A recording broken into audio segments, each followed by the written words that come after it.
Hello friend, मैं प्रशांत मिश्रा। स्वागत है आपका हमारे चैनल आरएलसी ट्यूटोरियल्स पे। फ्रेंड, जैसा कि हम एक प्रैक्टिस सेशन का एक वीडियो है जो कि अपलोड कर रहे हैं आपके लिए पर डे। ठीक है, पर डे आपको 5 क्वेश्चंस की एक वीडियो हम अपलोड करते हैं। इन 5 क्वेश्चंस में से ये वो क्वेश्चंस होते हैं, मैं आपको बता दूं एक बार फिर से कि ये वो क्वेश्चन होते हैं जो कि अभी रिसेंट एग्जामिनेशंस आपके हुए हों। ठीक है, लाइक ऐसे जेई या तो ए किसी भी लेवल का एग्जाम जो कि अभी 2019 और 2020 तक अभी तक जो भी हुए हैं, ये रिसेंट उन्हीं के क्वेश्चंस हैं। और इन्हीं क्वेश्चंस की हेल्प से हम आपका एक रिवीजन कराने की कोशिश करते हैं। ठीक है, ताकि आप ज़्यादा से ज़्यादा कॉन्सेप्ट, उसके आसपास भी जो कॉन्सेप्ट है उनको हम अच्छे से एक्सप्लेन करने की कोशिश करते हैं। ठीक है, तो आप पर डे वीडियो को देखते रहिए और वीडियो को सब्सक्राइब करते रहिए और ज़्यादा से ज़्यादा इसे शेयर करिए ताकि ज़्यादा से ज़्यादा लोगों तक ये प्रैक्टिस सेशन पहुंच सके, जिनसे उनका एक रिवीजन करने का एक अच्छा तरीका होता है। ठीक है गाइस, इसकी वजह से आप अच्छी तरीके से रिवीजन कर सकते हो। ठीक है, चलिए अब चलते हैं आपको अगले क्वेश्चन की तरफ। पहले आप स्क्रीनशॉट ले लीजिए। ठीक है,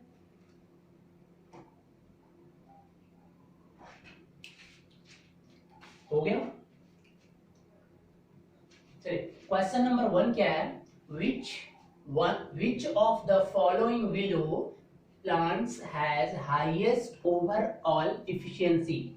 गाइज, ये क्वेश्चंस मैंने एक्सप्लेन किया था। आप लेक्चर नंबर 12 में एक करेक्शन कर लेना वहां पे, क्योंकि मैंने वीडियो को एडिट नहीं किया था। तो आप यहाँ पे क्या करना है, आपको बस थोड़ा सा एक एक उसमें भी आप प्लांट, जब पावर प्लांट का एक क्वेश्चन था एक लेक्चर नंबर 12, या लेक्चर नंबर 12 में ही था पावर प्लांट का एक क्वेश्चन। उसमें एक्चुअली मैंने हाइड्रो इलेक्ट्रिक प्लांट की इफिशियंसी मैंने 35 के अराउंड एक स्टेटमेंट बोल दिया था। तो गैस वो 35 के अराउंड वो स्टीम पावर प्लांट की होती है, वो गलती से वहां पे निकल गई थी। ठीक है, तो अभी आप क्या करना है कि उसको इम्प्रूव कर लेना। वो 35 जो मैंने बताया था वो एक्चुअल में स्टीम पावर प्लांट के लिए था। ठीक है, चलिए फर्स्ट क्वेश्चन है आपका कि जो आपके 4 पावर प्लांट्स होते हैं मेनली, उन चारों पावर प्लांट्स में से सबसे ज्यादा विच have the highest efficiency. So I want to tell you the hydroelectricity plant have the highest efficiency. ठीक है, अब उसके बाद ठीक है, सबसे हाईएस्ट किसकी होती है? सबसे हाईएस्ट होती है आपकी, अब इसमें 4 ऑप्शंस आप देखिए, चारों ऑप्शंस में से अगर फर्स्ट ऑप्शन की बात करिए तो ये डीजल पावर प्लांट है बेटा, और ये है आपका न्यूक्लियर पावर प्लांट, और ये है आपका हाइड्रो इलेक्ट्रिक पावर प्लांट, और ये है आपका स्टीम पावर प्लांट। ठीक है, तो स्टीम पावर प्लांट की अगर हम बात करते हैं तो जो स्टीम पावर प्लांट होती है इसकी इफिशियंसी लगभग 25 से कितने परसेंट तक होती है? 30% तक होती है। ठीक है, 25 से 30% के अराउंड आपका स्टीम पावर प्लांट की इफिशियंसी होती है। अब डीजल की इफिशियंसी कितनी होती है? तो डीजल की इफिशियंसी जो होती है गाइस, वो होती है लगभग 30, देखो इसका लिख रहा हूं मैं। ठीक है, 35%। ठीक है, तो 35% इफिशियंसी किसकी होती है? आपके diesel power plant. Diesel power plant का मतलब क्या है कि जो प्राइम मूवर होता है, तो to rotate that to rotate the synchronous machine we have to require a prime mover which are forced by a diesel engine. ठीक है, जिसमें हम फ्यूल कौन सा यूज करते हैं? डीजल इंजन प्राइम मूवर के लिए। और उस प्राइम मूवर का कनेक्शन एक सॉफ्ट होता है, जिसका काम होता है प्राइम मूवर का उस सॉफ्ट को केवल रोटेट कराना। जब वो सॉफ्ट रोटेट करेगी तो उसके आगे आपका एक सिंक्रोनस मशीन अटैच होता है, और उसके बाद इलेक्ट्रिसिटी क्या होती है? जनरेट होती है। ठीक है, तो बेसिकली जो ये पार्ट्स होते हैं, जो ये फ्यूल आप यूज कर रहे हो, ये एक मैकेनिकल पार्ट होता है, that is known as the prime mover. Prime mover का मतलब क्या है कि एक सॉफ्ट को रोटेट कराना इसका काम होगा। इट मींस एक इलेक्ट्रिकल एनर्जी प्रोवाइड कराना है, that is other thing. First you have to rotate a soft, because you know when a soft is rotating in a synchronous machine, then you can use that energy in the form of electrical. What happened there? That is the part of the synchronous machine. Okay, Now come to the power plants, because power plant have this all the equipments. This all are the part of a power plants. Generator is also your part of any plant. सारे plant में generator तो compulsory है। अब रही बात जो prime mover mover को rotate कराने का जो तरीका है वो चेंज हो जाता है हर एक प्लांट में। तो आपको बता दें कि यहाँ पे जो प्राइम मूवर को रोटेट कराने के लिए जो एनर्जी यूज होती है वो डीजल होती है। यहाँ पे जो होता है ये न्यूक्लियर होता है, ठीक है।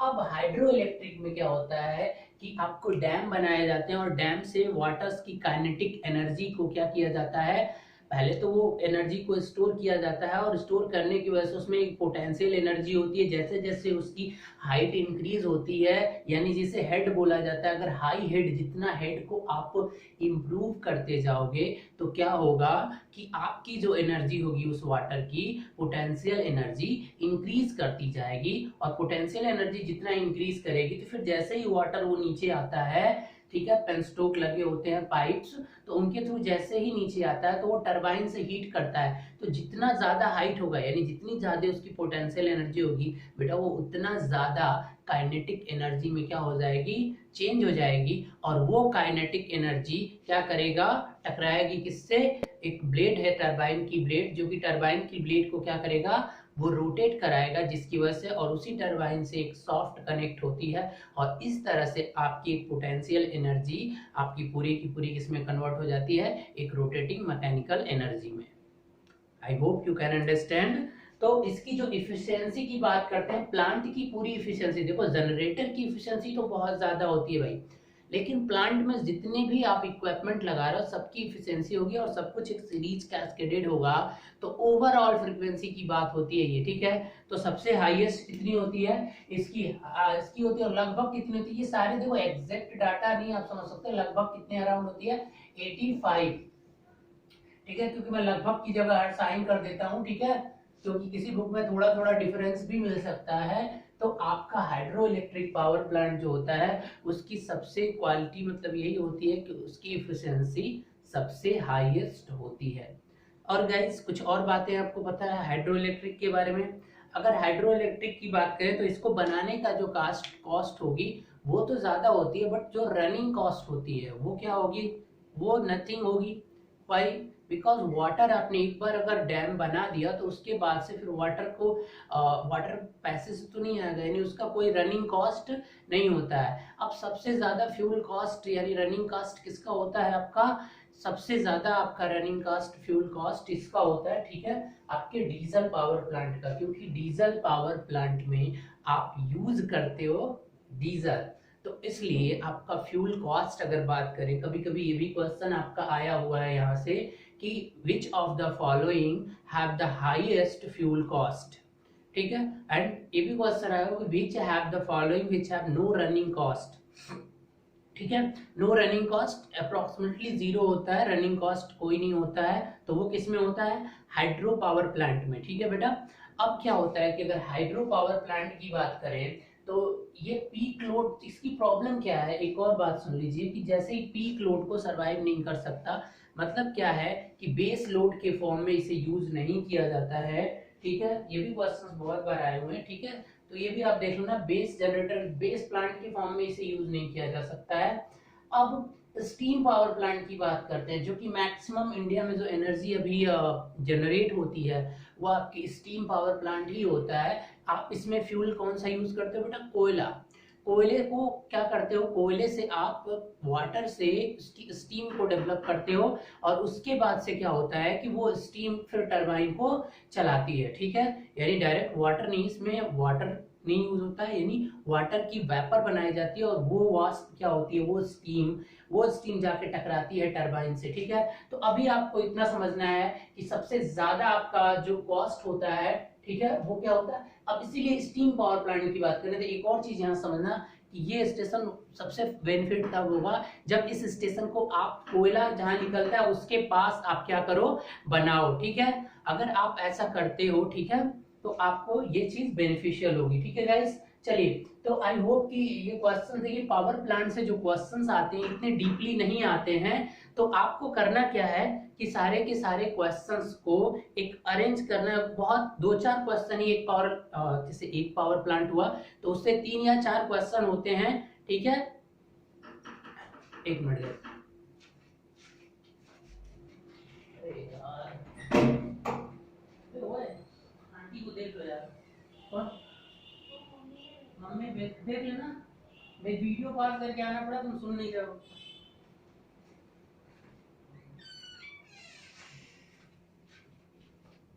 चलिए, कहाँ थे हम?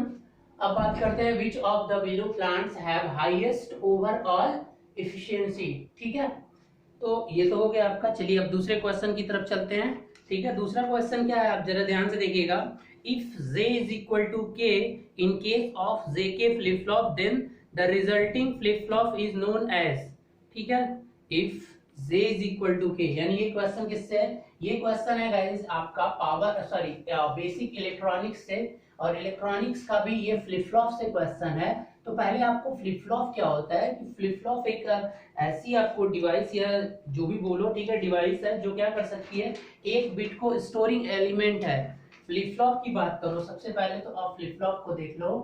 फ्लिप फ्लॉप, ठीक है, फ्लिप फ्लॉप की अगर बात करें हम, तो फ्लिप फ्लॉप क्या होता है, एक बिट स्टोरिंग एलिमेंट होता है। Bit storing, bit storing, bit storing element, ठीक है। क्या होता है, बिट स्टोरिंग एलिमेंट। एक फ्लिप फ्लॉप जो है एक बिट को स्टोर कर सकता है। One flip flop can store one bit. One bit का मतलब समझ रहे हैं आप? वन बिट का मतलब क्या होता है गाइस? वन बिट मतलब 0 और 1। आप अगर बाइनरी नंबर सिस्टम की बात करते हो, ठीक है,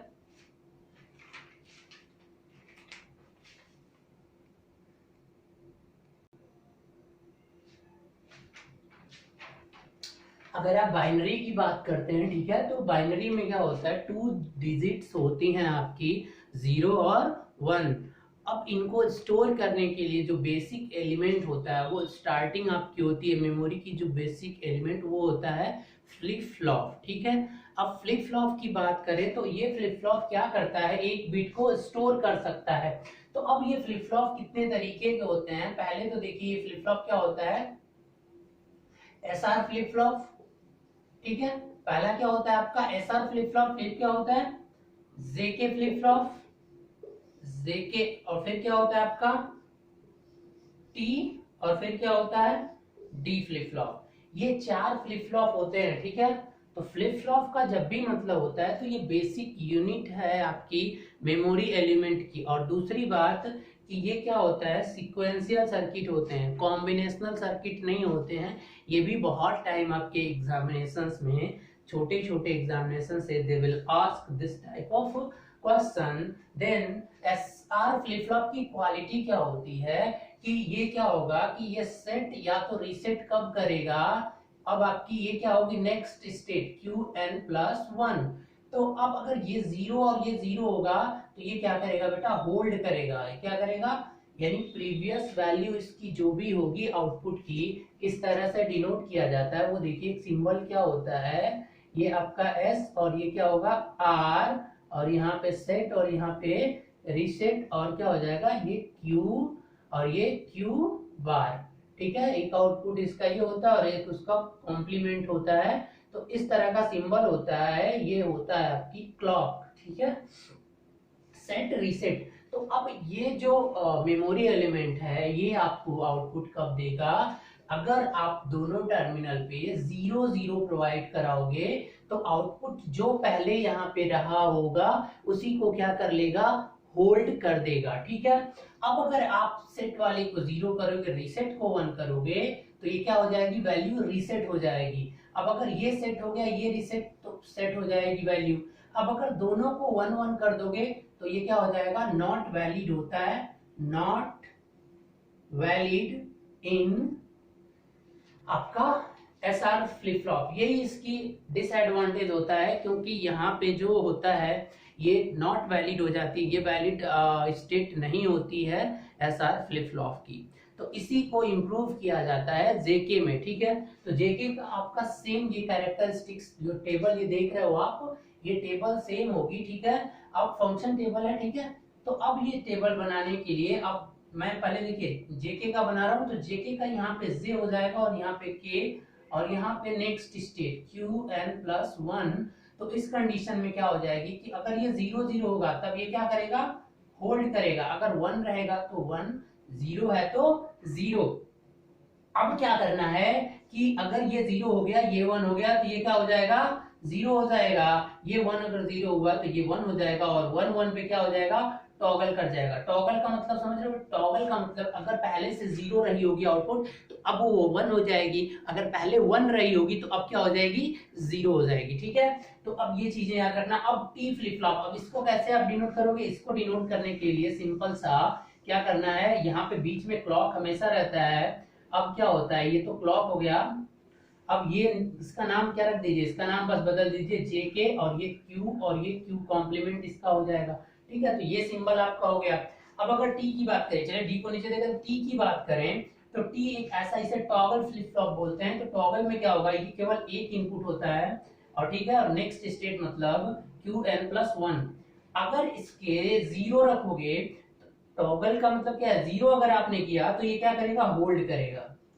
अगर आपने 0 इनपुट दिया, देखिए मैं पहले इसका सिंबल बना देता हूं, यहाँ पे टी होता है और यहाँ पे बस एक ही होगा, तो टी और यहाँ पे क्यू और ये क्यू बार, ठीक है।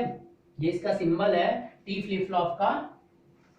तो अगर इसको 0 दोगे, तो मान लो पहले से प्रीवियस स्टेट इसकी 0 रही होगी, तो अब वो प्रीवियस स्टेट क्या हो जाएगी, 1 हो जाएगी, सॉरी 0 ही रहेगी। जब 0 दोगे तो 1 रही होगी, तो 1 ही रहेगी। मतलब अब अगर आप इनपुट पे 0 दे रहे हो तो अपनी प्रीवियस वैल्यू को क्या करेगा, होल्ड करेगा। And if you provide 1 at the terminal of T flip-flop, then its output become in toggle mode. It means it going to the toggle mode. Toggle mode means if you provide here 1, just assume you put here 1, that in previous state if here 0, then it will become 1, and if here 1, then it will become 0. That is the meaning of toggle. Okay, so what is the meaning of this one, the T, if you provide here 1, it works, and the hold mode, it means as previous value it just store. If you provide 1 at the terminal of the T flip flop, then it working at the toggle mode. So here the question they asked, if you want to make T flip flop with the help of JK, otherwise the question what is that, J is equal to K in case of JK flip flop. So come here first, see all these 4 flip flops, then I will tell you the question. First come last, what is D flip flop, the D flip flop is, here is also T and D, both flip flop have only 1 input, not 2 input, ठीक है।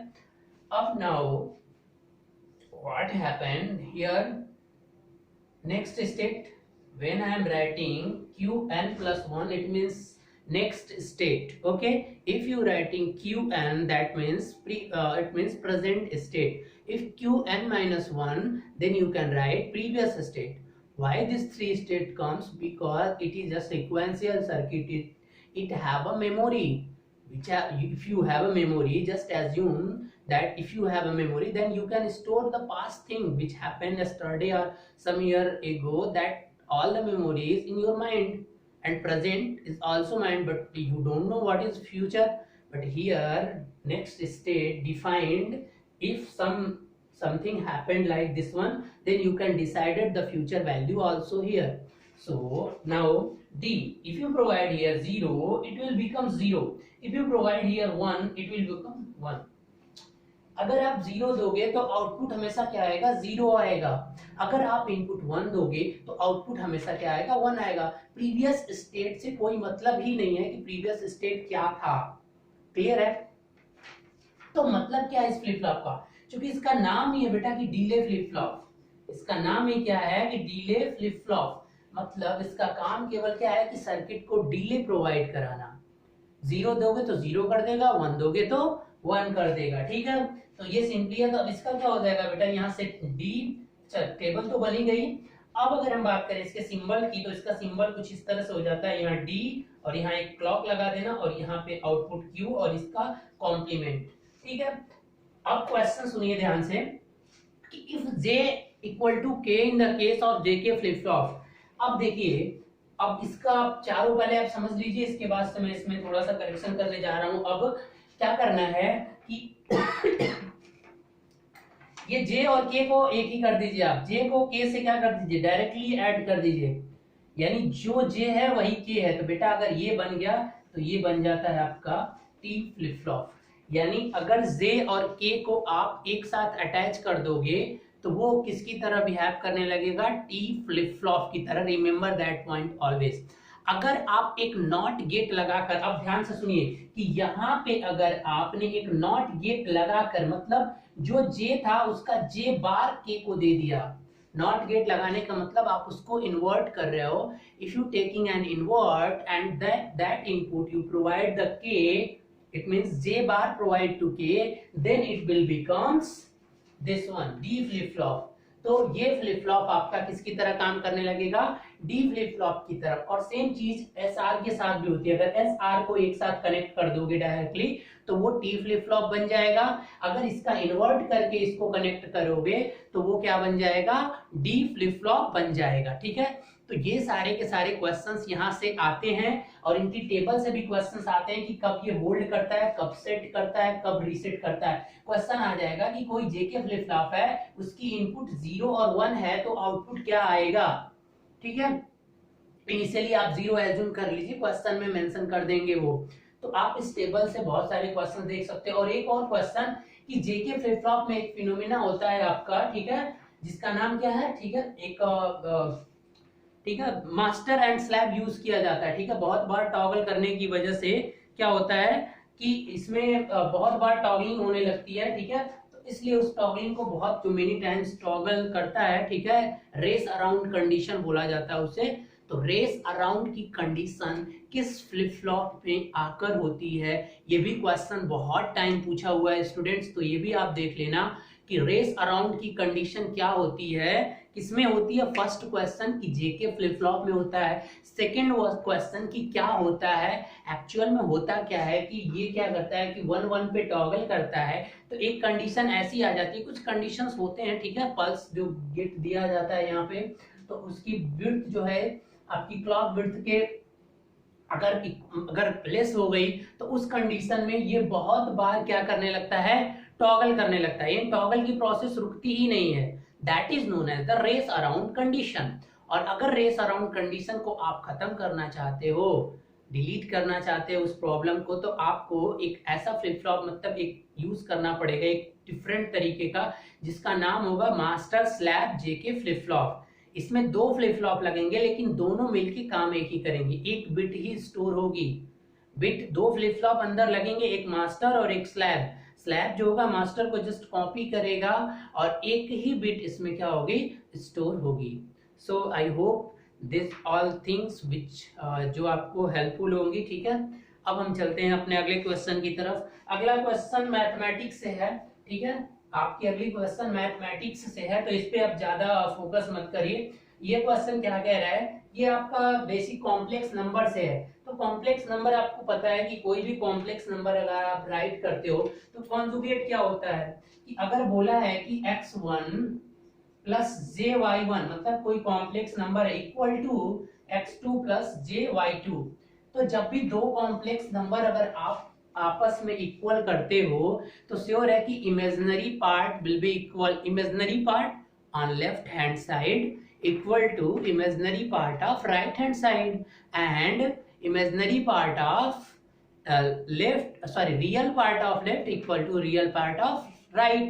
पहली तो ये condition आएगी। दूसरी क्या है कि अगर ये x plus jy1 equal to यहाँ x2, तो इनका कॉन्जुगेट भी आपस में क्या होगा, इक्वल होगा। तो सिंपल है ये क्वेश्चन आपका x2 इक्वल टू y2। देखिए x1 इक्वल टू x2 के तो होगा, ये इसके इक्वल हो सकता है, ये इसके इक्वल हो सकता है। ठीक है, पहली चीज तो ऐसा कोई अगर ऑप्शन हो तो आप देख लीजिए, यहाँ पे इन्होंने x2 is equal to y2 कहा है, x2 is equal to y2, not possible. ठीक है, अब एक और चीज है x1 minus j y one, x2 minus j y two, मतलब इनके कॉन्जुगेट इन्होंने कर दिया है x1 plus, sorry, just take the conjugate minus j y1 is equal to x2 minus j y2। मतलब अगर एक नंबर कोई कॉम्प्लेक्स है वो आपस में इक्वल है तो उनके कॉन्जुगेट भी आपस में क्या होंगे, इक्वल होंगे। That is the basic things regarding this complex number. And another thing in this complex number, if you have a complex number just take x plus jy, then it have a phasor, it means it have a magnitude and it have a direction both. So what is the magnitude? If I am taking m, then the magnitude is what happened, x square plus y square. If you do this process you will got the magnitude of this complex number, and if you want to the angle of this number, just take the tan inverse y by x। ठीक है, ये दो चीजों से आप क्या निकालते हो, एंगल निकालते हो।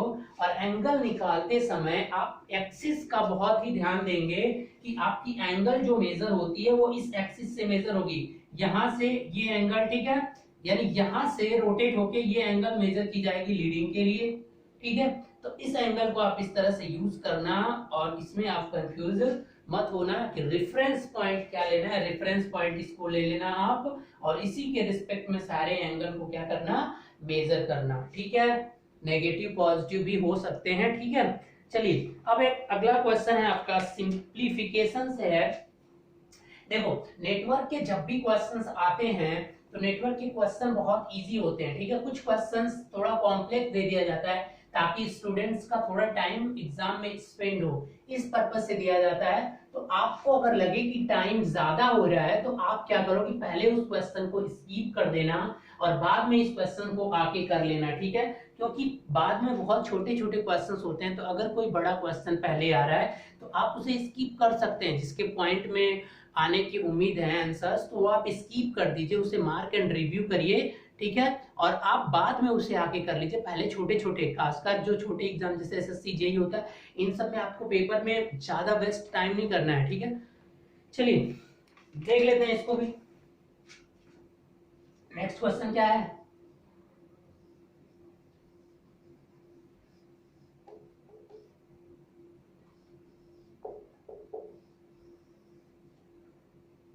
कितना है भैया, 2 ओम, 6 ओम, ठीक है, 4 ओम, ये 8 ओम, और ये कितना है 6 ओम, और ये 20 वोल्ट है, और ये भी कितना है 40 वोल्ट। ठीक है, तो क्वेश्चन क्या है, calculate the voltage across 8 ohm resistance.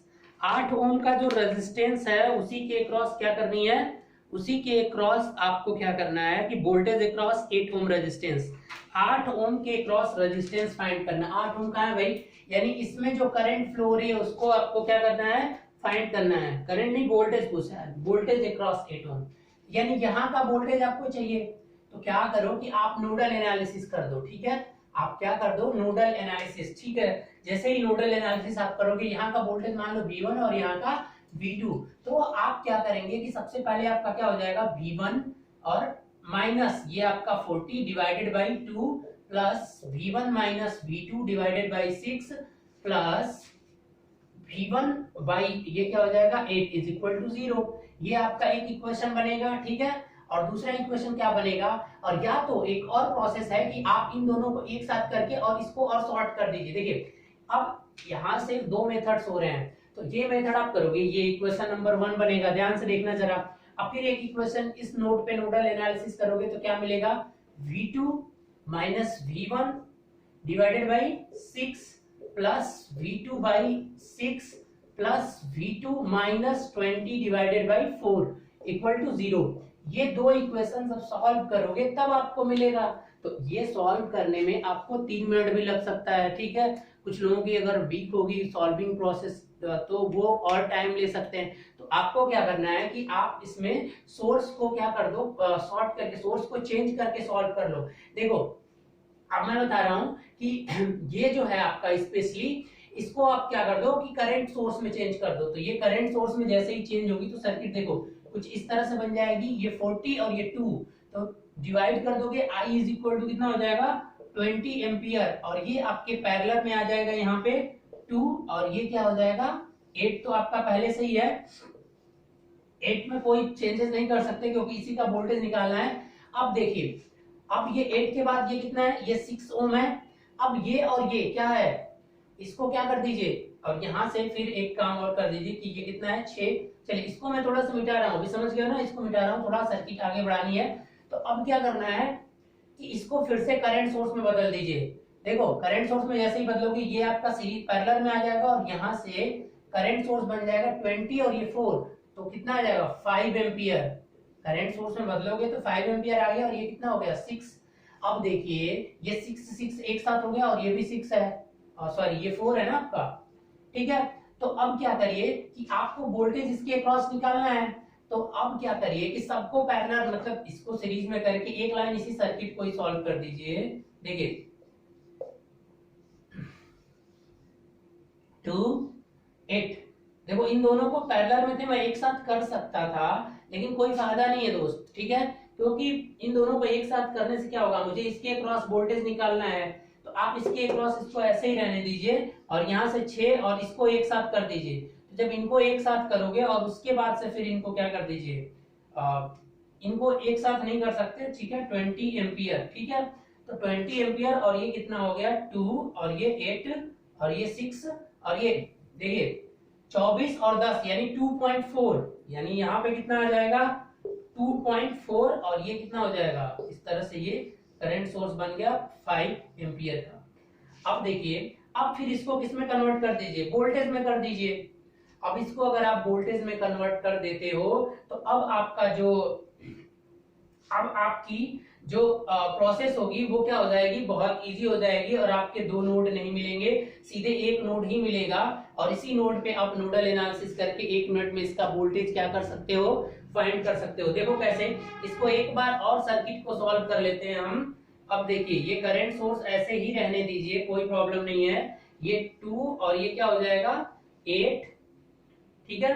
अब ये क्या है 6, अब यहाँ पे क्या हो जाएगा, एक और रेजिस्टेंस आ जाएगा, और यहाँ पे एक वोल्टेज सोर्स बन जाएगा, ठीक है। पोलैरिटी जो इधर प्लस होती है वो इधर रहेगी, यानी 5 इसका मल्टीप्लाई करोगे तो 2.4 का मतलब कितना हो गया, अगर 5 10 और मतलब 5 4 जा 20 और 5 2 जा 10 और कितना हो जाएगा 12, यानी 12.0, मतलब क्या हो जाएगा टोटल 12 हो जाएगा, ठीक है। 12 वोल्ट की, और ये कितना आ जाएगा 2.4, और ये कितना हो जाएगा 6। अब देखिए एक नोड बन गया, या इसको सॉल्व भी कर सकते थे। दोनों प्रोसेस देखिए कॉम्प्लेक्स ही होता जा रहा है, तो ये क्वेश्चन इसीलिए एग्जाम में था कि ताकि थोड़ा सा टाइम आपको लगे। तो जो लोग क्वेश्चन कम प्रैक्टिस किए होंगे नेटवर्क का, उनके लिए थोड़ी सी प्रॉब्लम हो सकती है यहाँ पे। अब यहाँ पे क्या करना है, सीधे एक वोल्टेज मान के इसको क्या कर दीजिए, सॉल्व कर दीजिए, ठीक है। अब यहाँ पे केवल एक वोल्टेज हो गया, अभी अब दो इक्वेशन नहीं बनेंगे, अब एक ही इक्वेशन बनेगा। देखिए इधर से करंट आ रही है, यानी 20 is equal to incoming current is equal to outgoing current, V/2 plus V/8, ये करंट फिर ये current, plus V-12 divided by 8.4, ठीक है। अब बस इसको सॉल्व कर दीजिए आप, ठीक है। अब इसको सॉल्व करके आप आंसर को देख लेना, ठीक है। आंसर इसका आएगा 28.8।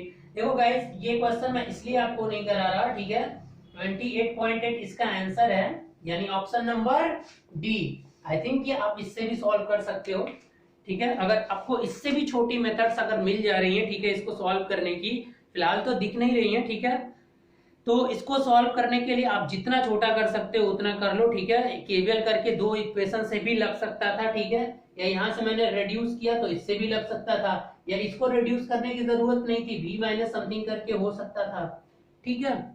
तो जो भी प्रोसेस है आप उससे फाइंड कर सकते हो, लेकिन जो आप सोर्स ट्रांसफॉर्मेशन करते हो तो उस समय एक बात याद रखना कि सोर्स ट्रांसफॉर्मेशन करते समय आपको जिस वोल्टेज एक मतलब जिस वैल्यू के अक्रॉस वोल्टेज या करंट निकालना, उसके साथ कोई आप चेंजेस मत करना, ठीक है।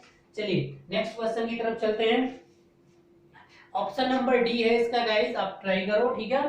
अब चलते हैं क्वेश्चन नंबर लास्ट, यानी एक फॉल्ट दिया हुआ पूछा है कि कौन सा फॉल्ट है ये, ठीक है। तो देखिए जब तीनों लाइन आपस में शॉर्ट होके ग्राउंड हो गई हैं, तो यानी line to line to line to ground fault है। ट्रिपल एल टू जी मतलब triple line to ground fault को बोलते हैं सिमेट्रिकल फॉल्ट।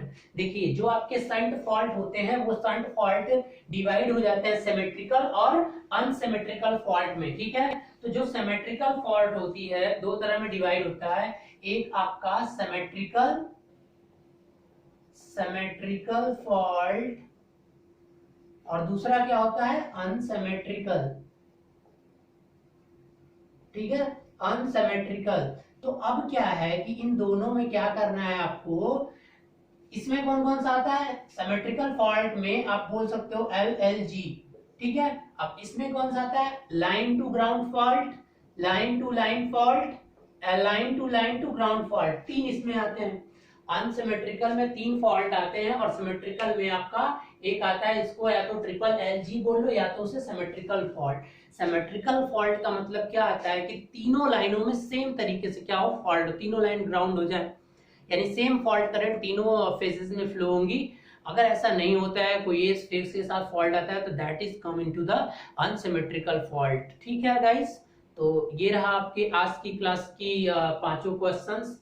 अब गाइस अगले वीडियो में हम आपको अगले 5 क्वेश्चंस की प्रैक्टिस कराएंगे, ठीक है। तो ये जो कॉन्सेप्ट आज टच हुए आपका, जितने भी टचेज हुए, पहले तो आपका एक बेसिक इलेक्ट्रॉनिक से हो गया, एक क्वेश्चन आपका पावर सिस्टम से फॉल्ट का सिंपल सा हो गया, एक क्वेश्चन आपकी अभी नेटवर्क सॉल्यूशन से हो गया, ठीक है। तो आप इसी तरह से और भी क्वेश्चन जितने मिल रहे हैं आप प्रैक्टिस करते रहिए और वीडियो को ज्यादा से ज्यादा शेयर करिए, ठीक है, ताकि आपके ज्यादा से ज्यादा व्यूज हमें मिले, जिससे हमें और वीडियो बनाने में हेल्प मिले, ठीक है। Okay, thank you guys.